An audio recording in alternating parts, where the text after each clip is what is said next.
Hi friends, ఈరోజు మనకి film న్యూస్లో ఎన్బికే 109 చిత్రంలో విలన్గా నటిస్తూ బాలకృష్ణతో ఢీ కొట్టబోతున్నటువంటి బాబీ డియోల్ పుట్టినరోజు. ఈ సందర్భంగా నందమూరి బాలకృష్ణతో పాటు ఈ చిత్రానికి సంబంధించినటువంటి యూనిట్ మొత్తం కూడా శుభాకాంక్షలు తెలియపరచడం జరిగింది. అంతేకాకుండా సితారా ఎంటర్టైన్మెంట్ టీం అందరూ కూడా ప్రతి ఒక్కరూ స్వయంగా బాబీని కలిసి శుభాకాంక్షలు తెలియపరచడం జరిగింది. ఎన్బికే 109 చిత్రంలో బాబీ డియోల్ అద్భుతమైన పాత్రలో నటిస్తున్నాడు.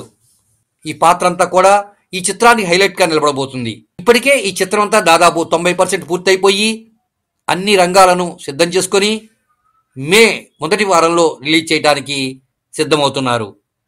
ఈ చిత్రంలో నందమూరి బాలకృష్ణతో ఢీ కొడుతున్నటువంటి బాబీ డియోల్ పుట్టినరోజు సందర్భంగా బాలకృష్ణ అభిమానులమైనటువంటి మనందరం కూడా ప్రపంచవ్యాప్తంగా ఉన్నటువంటి అభిమానులతో పాటు మనందరం కూడా బాబీ డియోల్కి జన్మదిన శుభాకాంక్షలు తెలియపరుచుకుందాము. ఈ ఎన్బికే 109 చిత్రం కూడా మంచి పేరు ప్రఖ్యాతలు తెచ్చిపెట్టాలి బాబీ డియోల్కి అని ఆశిద్దాం. మరొక్కసారి హ్యాపీ బర్త్డే బాబీ డియోల్.